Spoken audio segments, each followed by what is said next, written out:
Hello and welcome to this very special conversation around an area, a topic that is pretty much now a buzzword. From boardrooms to media newsrooms, one hears the word AI more often than ever. There was the Global AI Summit, and to a large extent, it's really mainstreamed how artificial intelligence as a technology can be harnessed by individuals, by companies, and by nations. To talk about this and a lot more, I am in conversation with one of the world's foremost AI scientists, and some would even call him a rock star in the AI space, Pushmeet Kohli, who's Vice President of Google DeepMind. Thank you so much, Pushmeet, for speaking to me, taking out the time. Let me start by asking you that did you expect the conversations around AI to be that frequent, and not just in your innovation labs, but across, as I said, whether in boardrooms or even now in campuses, one hears the word AI more often than not? Yeah, first of all, thanks for having me. I mean, the whole field of machine learning, as we used to call it, and AI definitely has had a whole transformation in the last 2 decades. I remember when I was starting my sort of research in this topic, it was very much a topic of deep mathematical research, and the conferences used to have 50 to 100 scientists coming together and sort of exchanging notes. It's definitely not the same scientific conference anymore. It has become quite mainstream, and for the right reasons. It is going to have impact on the world in various different ways.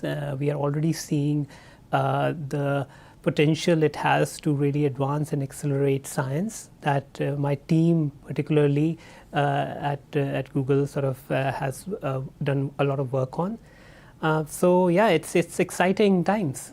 Indeed. What got you into machine learning? As you said, 20 years back when you would have started, this was an area where probably, a few scientists would be working with. Most people, or laymen like me, and large part of our viewers, probably not really aware of, the contribution this could have or the impact down the line it could create. Yeah, so I started working in this area mostly as an optimization researcher. I was interested in deep optimization problems that are encountered when you are trying to solve problems in computer vision and computer graphics and information retrieval.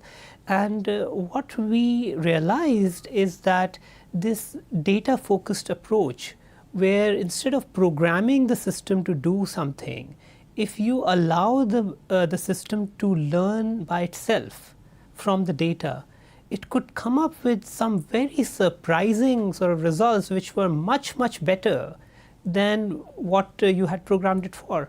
So that whole paradigm of machine learning and sort of learning from data really brought home to me the fact that this is going to be a transformative technology and will unlock progress in a number of important problems that we are trying to solve. Indeed.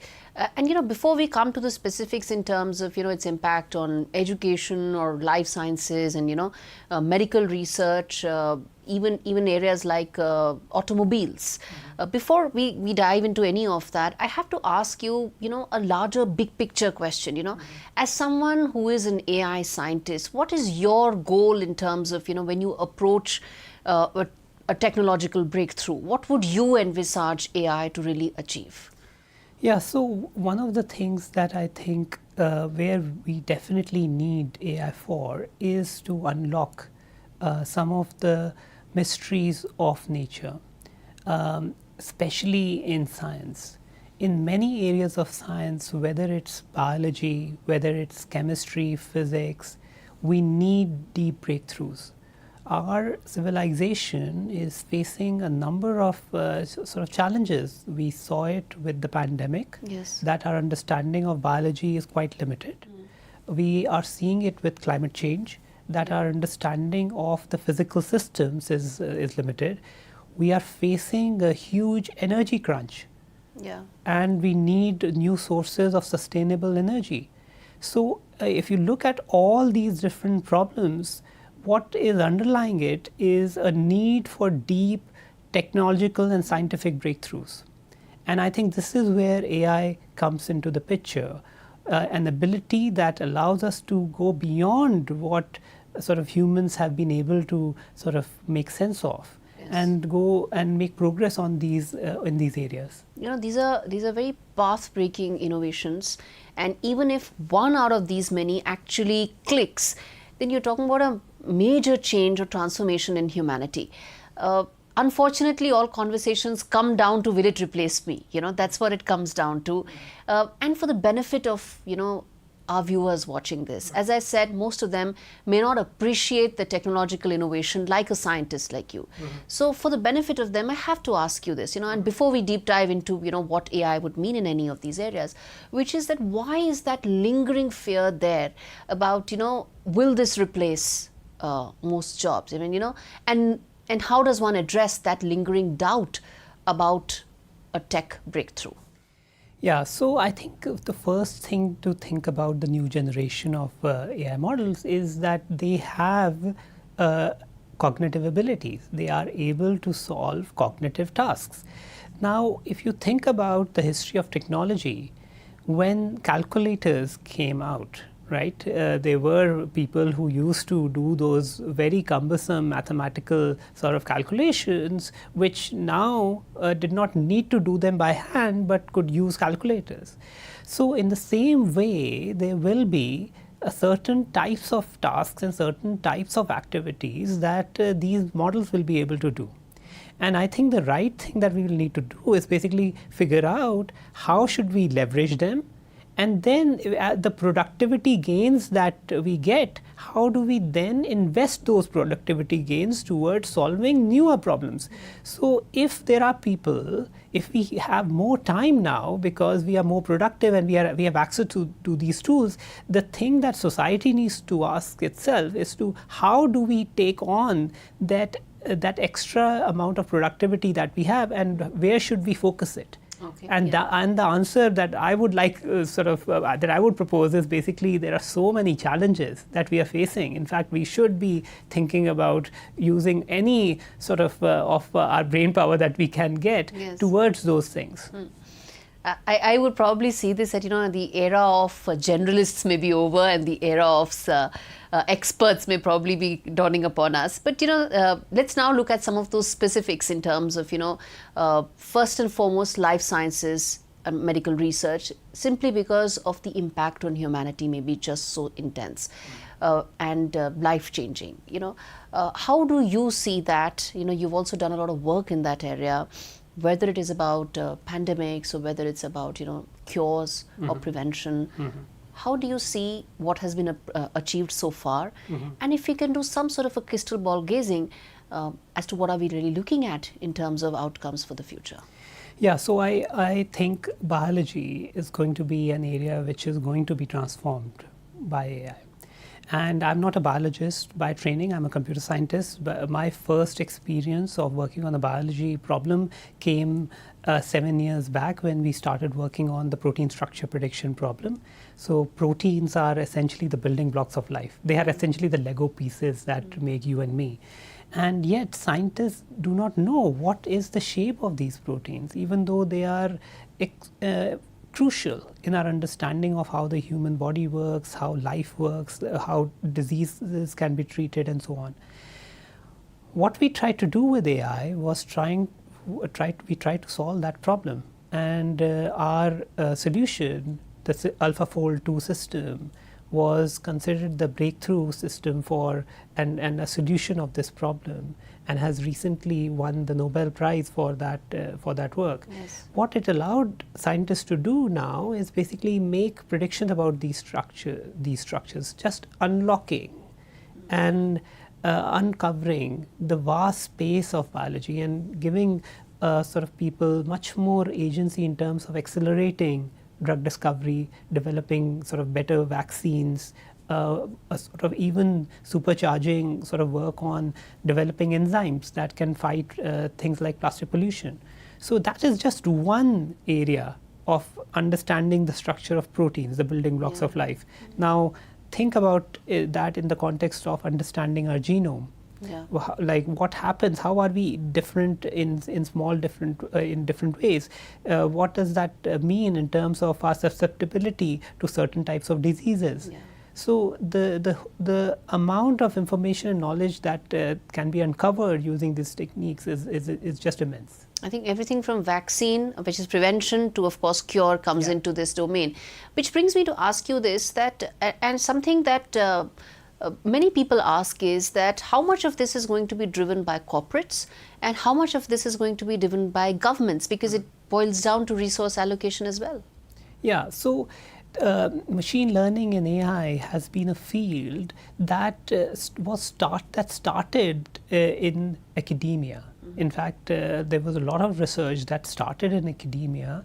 Over time, the technology sort of companies which have been using machine learning for many of the problems that are faced, that come up in technology, started developing that machine learning and AI techniques, and which is why there is a lot of currently a lot of work that happens on these models in industry.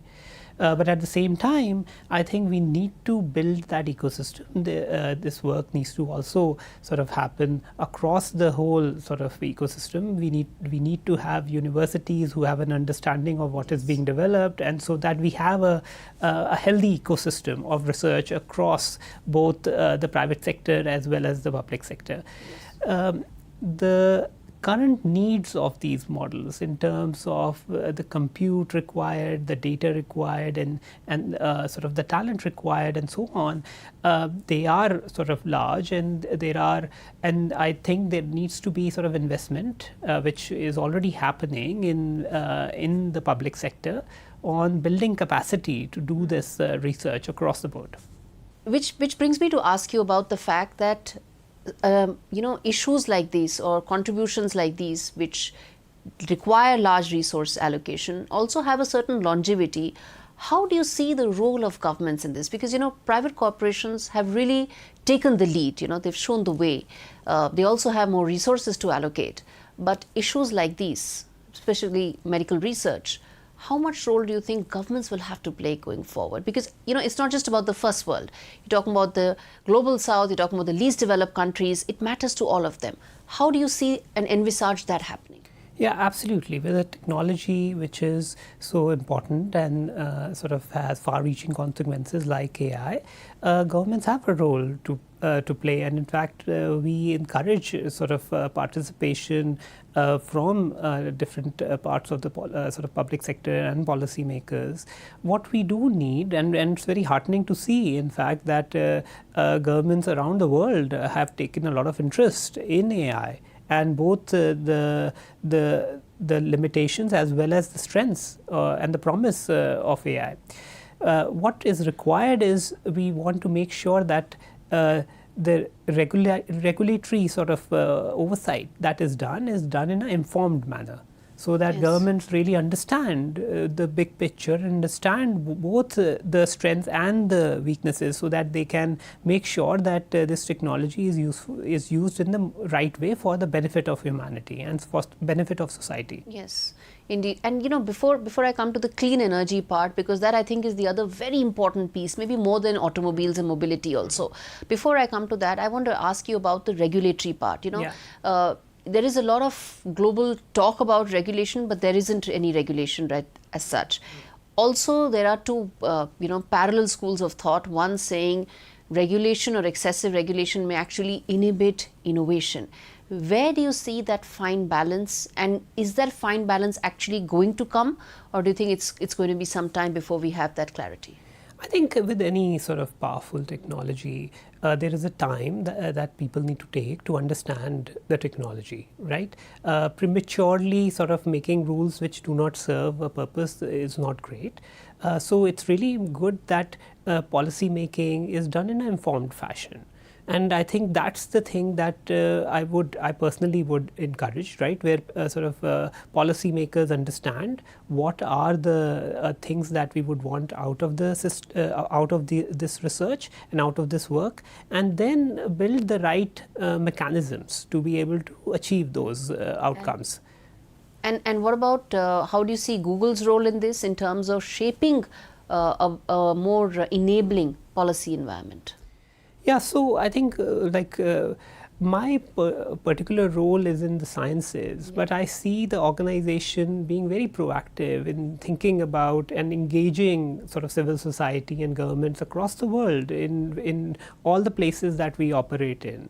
So, and even in terms of our own research, and when we think about how we release our models, just to bring back to the scientific example, when we were thinking about AlphaFold 2, and it was in the middle of the pandemic, and we were thinking, what should we do in terms of sort of making these predictions of the structures of the virus? How should we make those accessible to the scientists who were trying to work on defeating the virus or finding sort of treatment for it?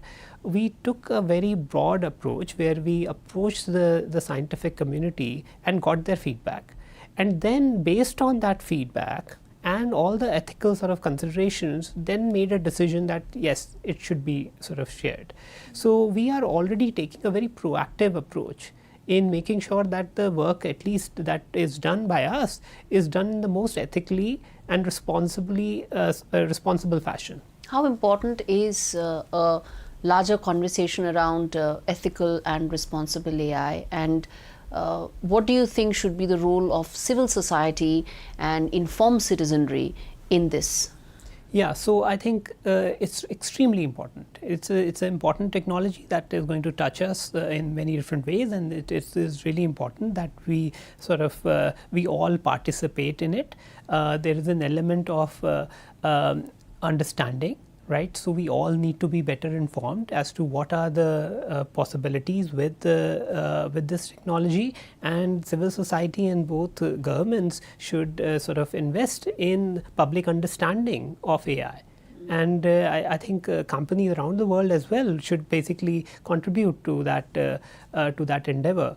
And once we have a good understanding of this technology, that will naturally allow us to have a more informed discussion on how these technologies should be utilized in society and deployed. Yeah. Which brings me now to ask you about the clean energy part. It's important for us as a country, and it's important for the world as well, that breakthroughs are made in this. Talk to us about and explain to me as to what are we really looking at in terms of AI-enabled breakthroughs towards our transition to clean energy.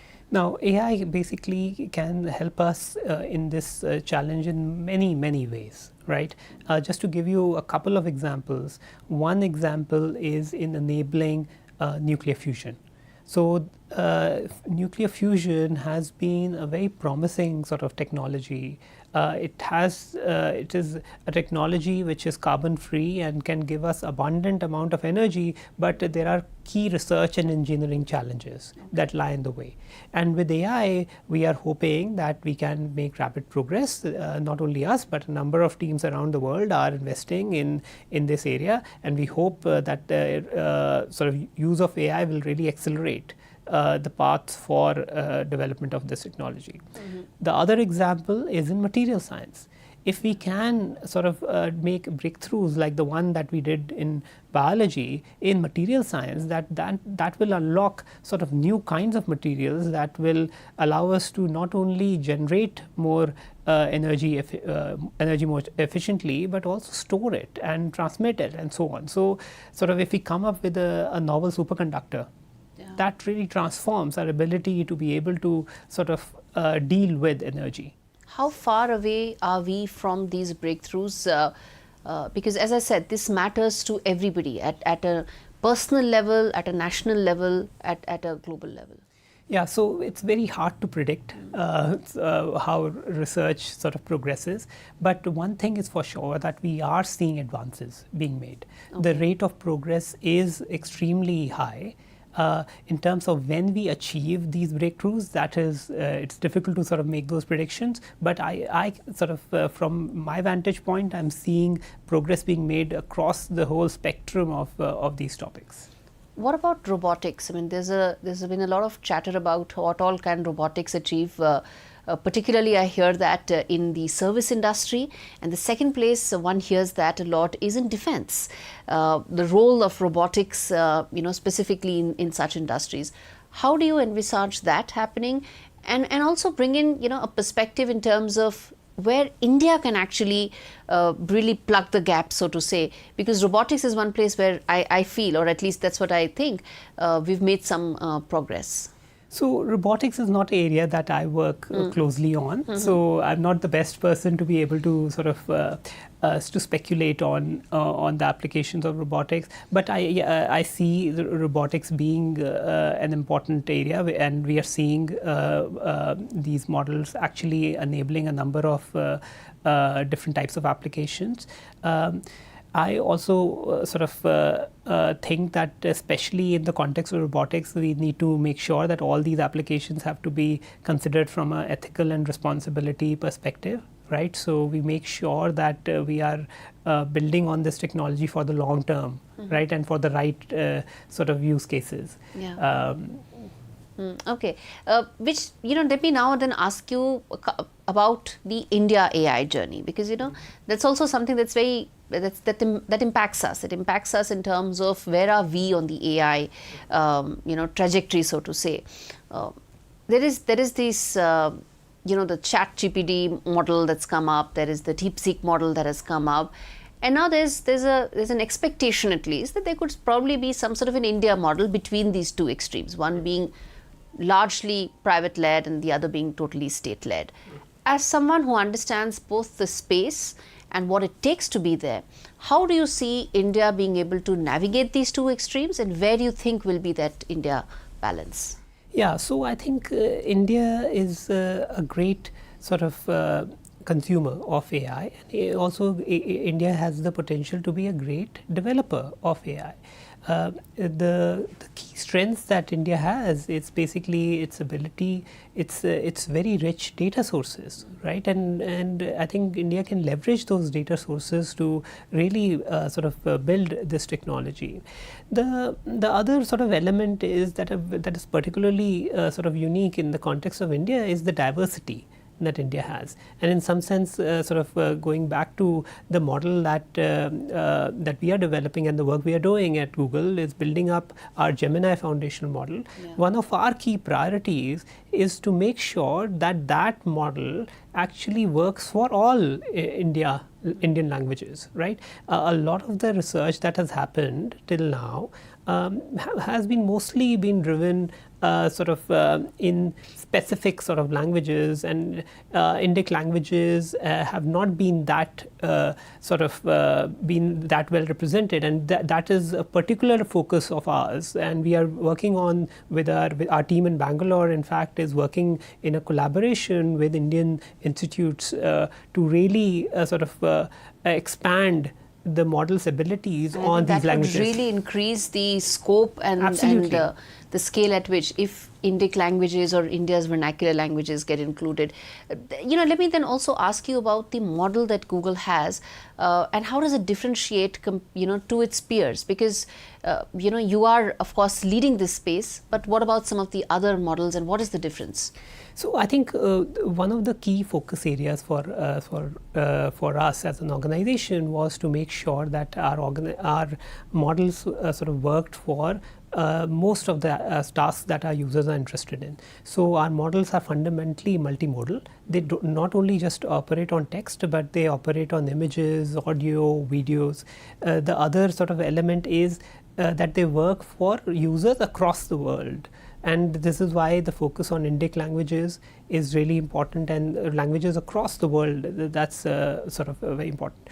The third sort of element is efficiency. We want our models to be efficient, so that they are not just for the very few, right? They are used across the world and in a energy efficient manner.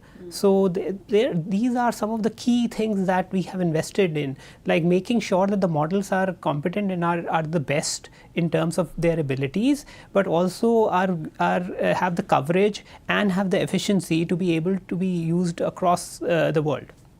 Which brings me to ask you, my final two questions. One, of course, is, you mentioned about the models. One is that, where does Google find that balance between open source and proprietary? You've got to make money. You're a large corporation. You're accountable to your shareholders. But at the same time, you're talking about scientific innovation that impacts humanity. Yeah, so I think these discussions, these decisions are taken with a lot of thought. In the context of models like AlphaFold, the decision was taken that this technology, if we share it with the world, that will be the thing that maximizes the impact of that technology. So AlphaFold 2 has been completely sort of open sourced in terms of its weights. The AlphaFold database has been used by 190 countries and scientists, 2.7 million scientists across the world. So it just shows you the accessibility and the democratization power of this sort of technology. In some other sort of models, where you have to sort of continuously make improvement, it doesn't make sense, or it's not very easy to open source every other day as these sort of technologies sort of improve. So we sort of rely on a more closed source mechanism also to sort of protect both commercial as well as safety considerations.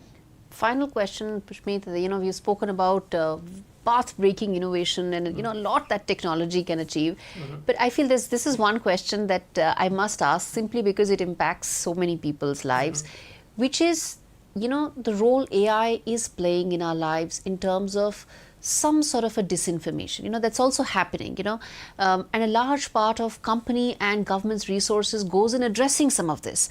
As I said, it may look much lower in the tech ladder in terms of what you're doing, but it impacts people's lives. So how can Google sort of address the flip side to AI, which is some of the disinformation that we see? I mean, it may be an inevitable outcome of what you're doing, but is there a way of reducing its potential pitfalls? So yeah, absolutely. In fact, we think that this is a very important sort of topic that deserves a lot of thought and care. With generative AI especially, it has the ability to sort of generate text, images, audio and video, and that power and that ability is very powerful and very useful in many contexts. But it also comes with the risks, right? If the same power is used for malicious purposes. So to make sure that users, when they are consuming this information, they understand whether this content is naturally generated or is synthetically generated, we came up with this technology called SynthID, which is a sort of watermarking scheme which embeds information in the content itself.